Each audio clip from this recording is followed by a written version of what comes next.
আজ আমি শুরু করছি ক্লাস 10 এর বিভিন্ন ঘনবস্তু সংক্রান্ত বাস্তব সমস্যা কোষে দেখি 19-এর 17 বি থেকে। এর আগের ক্লাসে 17 এ পর্যন্ত হয়েছে। যদি তোমরা আগের সমস্ত ক্লাসগুলো দেখে না থাকো, এই ভিডিওর ডেসক্রিপশনে আগের সমস্ত ক্লাসের লিংক দেওয়া আছে, সেখান থেকে তোমরা আগের ক্লাসগুলো পেয়ে যাবে। দেখো 17 বি এর ম্যাথগুলো কি বলছে।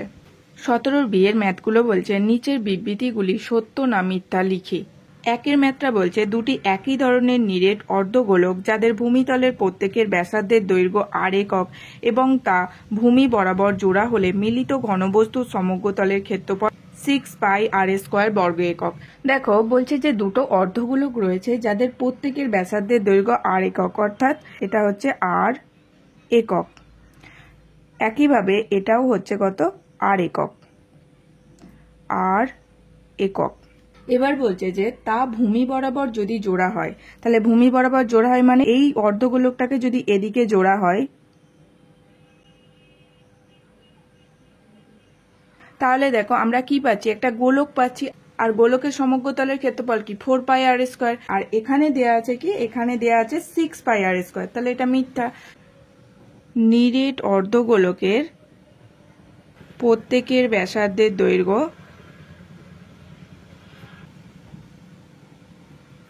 আর একক। মিলিত ঘনবস্তু, যেটা আমরা গোলক পাচ্ছি, মিলিত ঘনবস্তুর সমগ্র তলের ক্ষেত্রফল 4 পাই আর স্কোয়ার বর্গ একক। আর এখানে কত বলেছিল, 6 পাই আর স্কোয়ার বলেছিল, তাহলে এটা মিথ্যা। তাহলে আমরা এখানে কি লিখছি, মিথ্যা। পরের ম্যাথটা বলছে একটি নিরেট লম্ববৃত্তাকার শঙ্কুর ভূমিতলের ব্যাসার্ধের দৈর্ঘ্য আর একক এবং উচ্চতা এইচ একক এবং তির্যক উচ্চতা এল একক। শঙ্কুটির ভূমিতলকে একটি নিরেট লম্ববৃত্তাকার চোঙের ভূমিতল বরাবর জুড়ে দেয়া হলো। যদি চোঙের ও শঙ্কুর ভূমিতলের ব্যাসার্ধের দৈর্ঘ্য এবং উচ্চতা একই হয়, তবে মিলিত ঘনবস্তুর সমগ্রতলের ক্ষেত্রফল এটা বলেছে। দেখো এই হচ্ছে একটা শঙ্কু আর এই হচ্ছে একটা চোঙ। শঙ্কু আর চোঙকে ভূমিতল বরাবর আমরা জুড়ে দিয়েছি। শঙ্কুর ভূমিতলের ব্যাসার্ধের দৈর্ঘ্য হচ্ছে আর একক, অর্থাৎ এটা হচ্ছে আর একক, আর একক। তারপরে বলছে উচ্চতা, এটা হচ্ছে এইচ একক, এটা হচ্ছে এইচ একক, আর এটা হচ্ছে এল একক। দেখো চোঙের ও ভূমিতলের ব্যাসার্ধের দৈর্ঘ্য কত, একই বলছে, অর্থাৎ আর একক। চোঙের উচ্চতাটাও বলছে একই, অর্থাৎ এটা হচ্ছে এইচ একক। বোঝা গেল? তাহলে মিলিত ঘনবস্তুর সমগ্রতলের ক্ষেত্রফল, মিলিত ঘনবস্তুর সমগ্র তলের ক্ষেত্রফল। প্রথমে তাহলে আমাদের কি হবে, শঙ্কুর বক্ষতলের ক্ষেত্রফল, অর্থাৎ যেটা হচ্ছে পাই আর এল, তাহলে পাই আর এল প্লাস চোঙের বক্ষতলের ক্ষেত্রফল, এই চোঙের বক্ষতলের ক্ষেত্রফল কত, 2 পাই আর এইচ, এটা হচ্ছে এইচ একক, এটা কি, এটা হচ্ছে এইচ একক, প্লাস বৃত্তাকার তলের ক্ষেত্রফল, এই বৃত্তাকার তলের হচ্ছে ক্ষেত্রফল, যেখানে এটা কি, এটা হচ্ছে আর একক। বৃত্তাকার তলের ক্ষেত্রফল হচ্ছে পাই আর স্কোয়ার বর্গ একক। এখানে বলেছিল পাই আর এল প্লাস 2 পাই আর এইচ প্লাস 2 পাই আর স্কোয়ার, তাহলে এই পাই আর স্কোয়ারের জায়গায় কি ছিল, 2 পাই আর স্কোয়ার ছিল, তাহলে এটাও মিথ্যা। তাহলে এখানে আমরা কি লিখলাম, মিথ্যা। সি এর দাগের ম্যাথগুলো দেখো। দেখো সি এর দাগের একের ম্যাথটা বলছে একটি নিরেট লম্ববৃত্তাকার চোঙ ও দুটি অর্ধগোলকের ভূমিতলের ব্যাসার্ধের দৈর্ঘ্য সমান। দুটি অর্ধগোলক চোঙটির দুটি সমতলে আটকে দেয়া হলে নতুন ঘনবস্তুর সমগ্রতলের ক্ষেত্রফল সমান কি হবে। দেখো দুটি অর্ধগোলক চোঙটির সমতলে আটকে দেয়া হয়েছে, তাহলে ধরো এই একটা অর্ধগোলক, এই একটা অর্ধগোলক, যাদের কি বলেছে, যাদের ব্যাসার্ধের দৈর্ঘ্য ভূমিতলের ব্যাসার্ধের দৈর্ঘ্যটা সমান, অর্থাৎ এটা সমান। নতুন ঘনবস্তুর সমগ্রতলের ক্ষেত্রফল সমান কি হবে, একটি অর্ধগোলকের বক্ষতলের ক্ষেত্রফল প্লাস চোঙের বক্ষতলের ক্ষেত্রফল প্লাস অপর অর্ধগোলকের বক্ষতলের ক্ষেত্রফল। এখানে হচ্ছে চোঙের। পরেরটা দেখো, দুয়েরটা কি বলছে, বলছে এক মুখ কাটা একটি পেন্সিলের আকার শঙ্কু ও ড্যাশের সমন্বয়। দেখো এটা হচ্ছে একটা এক মুখ কাটা পেন্সিল, তাহলে এই পেন্সিলটার আকার কি, শঙ্কু আর হচ্ছে চোঙের সমন্বয়। তিনের ম্যাথটা দেখো, একটি নিরেট গোলককে গলিয়ে একটি নিরেট লম্ববৃত্তাকার চোঙ তৈরি করা হলো। গোলক ও চোঙের আয়তন কি হবে? সমান হবে। দেখো 18 দাগের 1-এর ম্যাথটা বলছে একটি নিরেট লম্ববৃত্তাকার শঙ্কুকে গলিয়ে একটি নিরেট লম্ববৃত্তাকার চোঙ তৈরি করা হলো। উভয়েরই ব্যাসার্ধের দৈর্ঘ্য সমান। যদি শঙ্কুর উচ্চতা 15 সেমি হয় তাহলে নিরেট চোঙের উচ্চতা কত হিসাব করে লিখতে বলেছে। আমরা ধরে নিচ্ছি, ধরি লম্ববৃত্তাকার শঙ্কু ও চোঙের ব্যাসার্ধের দৈর্ঘ্য 8 সেমি এবং ধরে নিচ্ছি চোঙের উচ্চতা 8 সেমি। এখান থেকে আমরা প্রথমে চোঙের আয়তনটা বের করছি। দেখো, অতএব চোঙের আয়তন সমান কি? পাই আর স্কোয়ার এইচ, পাই আর স্কোয়ার এইচ ঘন সেমি। আবার শঙ্কুর উচ্চতা দেওয়া আছে কত? 15 সেমি, 15 সেমি। অতএব শঙ্কুর আয়তনটা পেয়ে যাচ্ছি।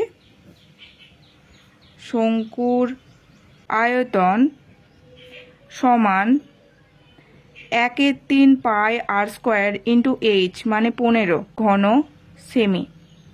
দেখো 3 5 15, তাহলে আসছে কত? 5 পাই আর স্কোয়ার। তাহলে শর্তানুসারে এই চোঙের আয়তনটা এই শঙ্কুর আয়তনের সাথে সমান। শর্তানুসারে pi r square h equals to 5 pi r square. এই পাই আর স্কোয়ার এই পাই আর স্কোয়ার উঠে যাচ্ছে, তাহলে এইচ সমান আসছে কত? 5। এখানে উত্তরটা চেয়েছিল নিরেট চোঙের উচ্চতা কত। অতএব নিরেট চোঙের উচ্চতা 5 সেমি। দেখো 2-এর ম্যাথটা বলছে একটি নিরেট লম্ববৃত্তাকার শঙ্কু এবং একটি নিরেট গোলকের ব্যাসার্ধের দৈর্ঘ্য সমান এবং আয়তন সমান। গোলকের ব্যাসের দৈর্ঘ্য এবং শঙ্কুর উচ্চতার অনুপাত কত তা হিসাব করে লিখতে বলেছে। দেখো, আমরা প্রথমে ধরে নিচ্ছি, ধরি শঙ্কু ও গোলকের ব্যাসার্ধের দৈর্ঘ্য আর একক এবং শঙ্কুর উচ্চতা এইচ একক। অতএব গোলকের আয়তন সমান কত? সমান 4/3 পাই আর কিউব ঘন একক এবং শঙ্কুর আয়তন সমান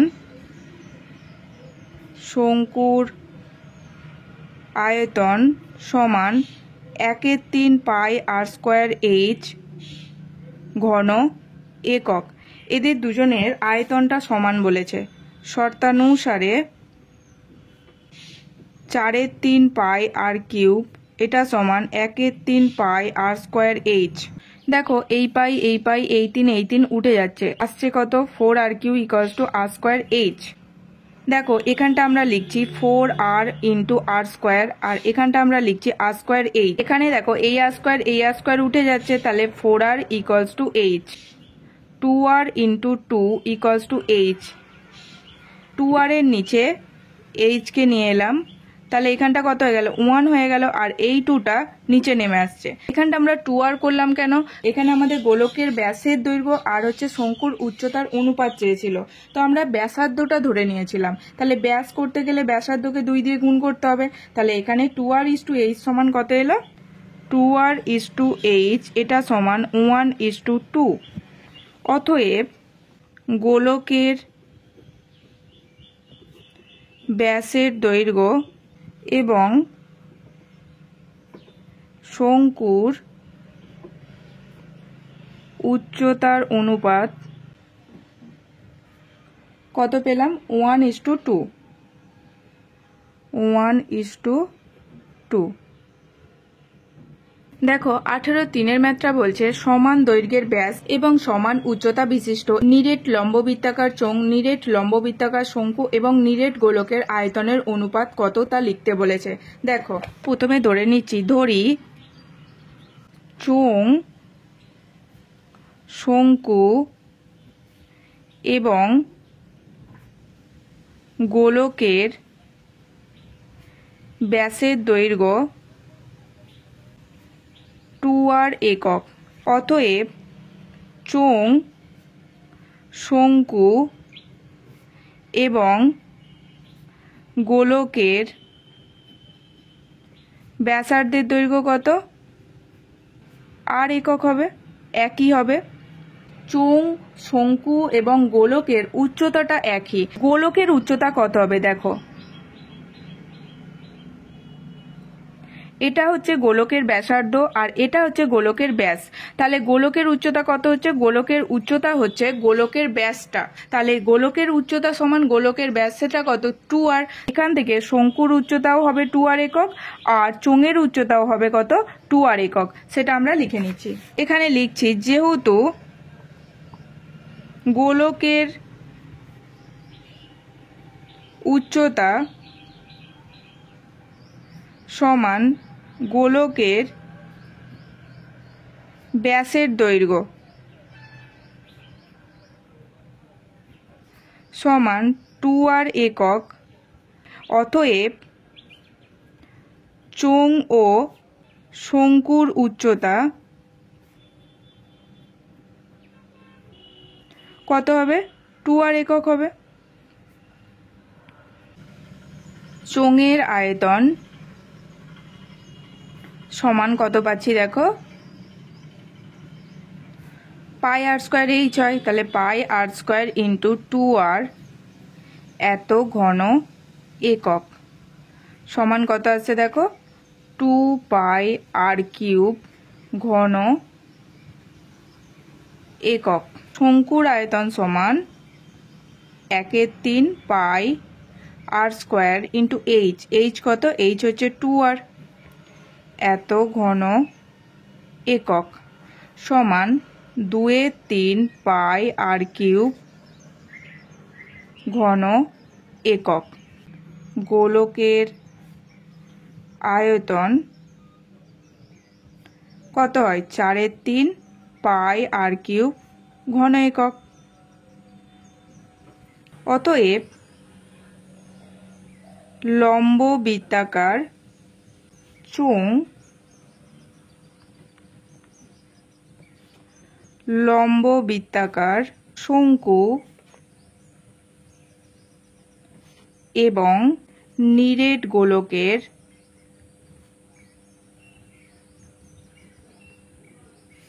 আয়তনের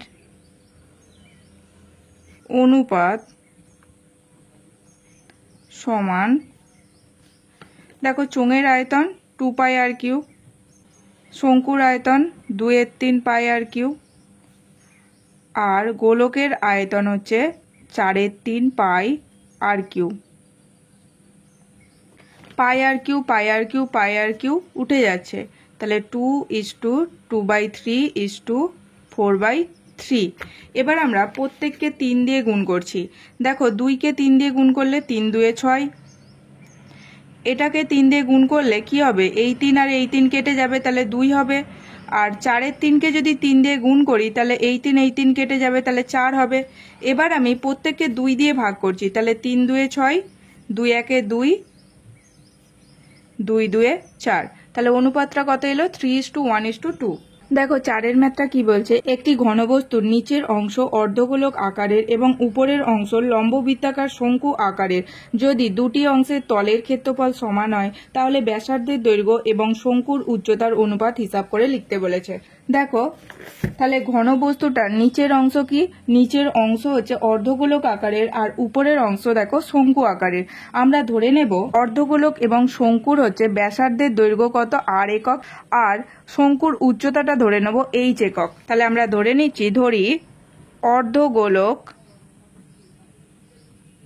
এবং শঙ্কুর ব্যাসার্ধের দৈর্ঘ্য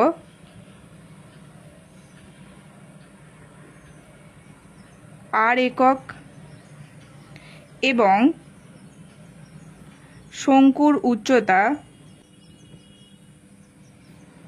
এইচ একক। উচ্চতা ধরে নিলাম এইচ একক আর এই ব্যাসার্ধ ধরে নিলাম আর একক।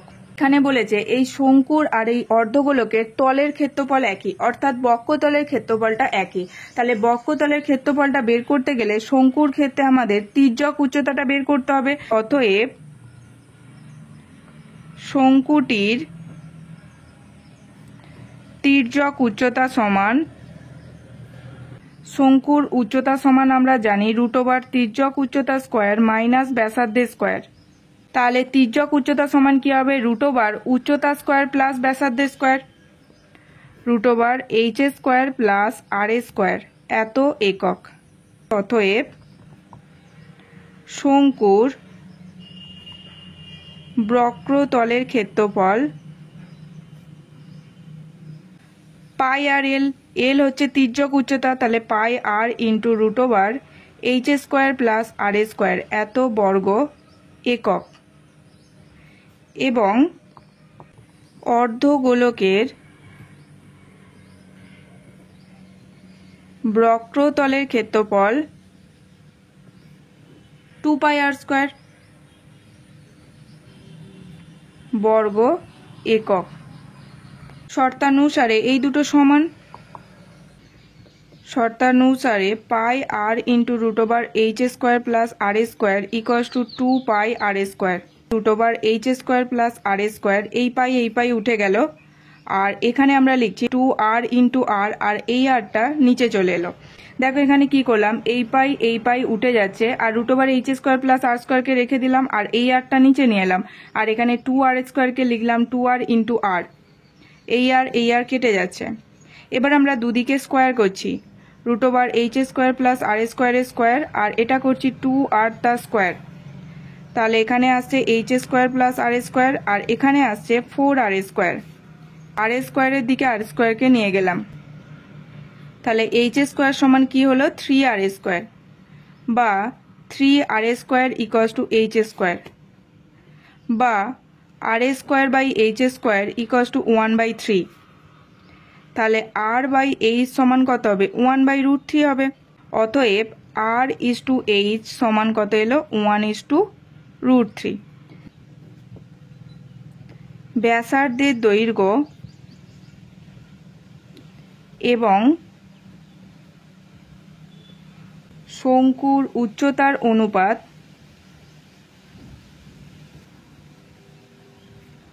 1:√3। দেখো 5-এর ম্যাথটা বলছে যে একটি নিরেট লম্ববৃত্তাকার শঙ্কুর ভূমিতলের ব্যাসার্ধের দৈর্ঘ্য একটি নিরেট গোলকের ব্যাসার্ধের দৈর্ঘ্যের সমান। তার মানে কি শঙ্কুর এবং গোলকের ব্যাসার্ধের দৈর্ঘ্যটা হচ্ছে একই।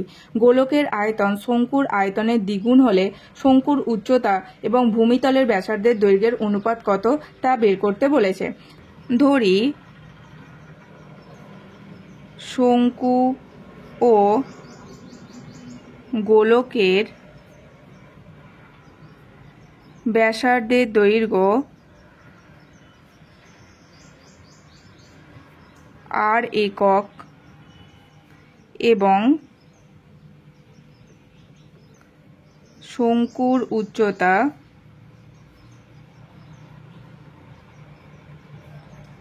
h একক। অতএব শঙ্কুর আয়তন সমান কত? সমান কি হয়? 1/3 πr² h এত ঘন একক। আর গোলকের আয়তন সমান, গোলকের আয়তন সমান 4/3 πr³ ঘন একক। এখানে বলেছে যে গোলকের আয়তন শঙ্কুর আয়তনের দ্বিগুণ। তাহলে শর্তানুসারে গোলকের আয়তন মানে 4/3 πr³ এটা সমান 2 ইন্টু শঙ্কুর আয়তন। তাহলে এই পাই উঠে যাচ্ছে, তাহলে এখানে আসছে 4/3 r³ আর এখানে আসছে 2/3 r² h। তাহলে দেখো এই 3 উঠে যাচ্ছে, 4r³ সমান আমরা পেলাম 2r² h। এটাকে আমরা লিখছি যে 4r² into r equals to 2r²h। আর এর নিচে এই h কে নিয়ে এলাম আর 2r² এর নিচে 4r² কে নিয়ে গেলাম, তাহলে এই r² কেটে যাচ্ছে, 2 1 2, 2 2 4, r/h ইকুয়ালস টু 1/2। তাহলে এটাকে আমরা উল্টে দিচ্ছি, h/r সমান, এটা উল্টে যাবে 2/1। অতএব h/r সমান পেলাম কত, 2:1। এবার আমরা উত্তরটা লিখে নিচ্ছি। অতএব শঙ্কুর উচ্চতা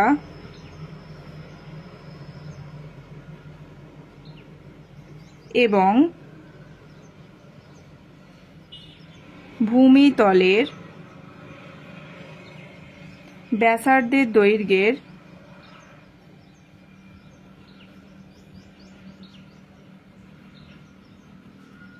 অনুপাত 2:1। ক্লাসগুলো তোমাদের ভালো লেগে থাকলে তোমরা একটা লাইক করো, সাবস্ক্রাইব করো, আর ক্লাসগুলো বন্ধুদের সাথে শেয়ার করো। ম্যাথগুলো বুঝতে তোমাদের কোথাও অসুবিধে হলে তোমরা কমেন্টে জানাবে।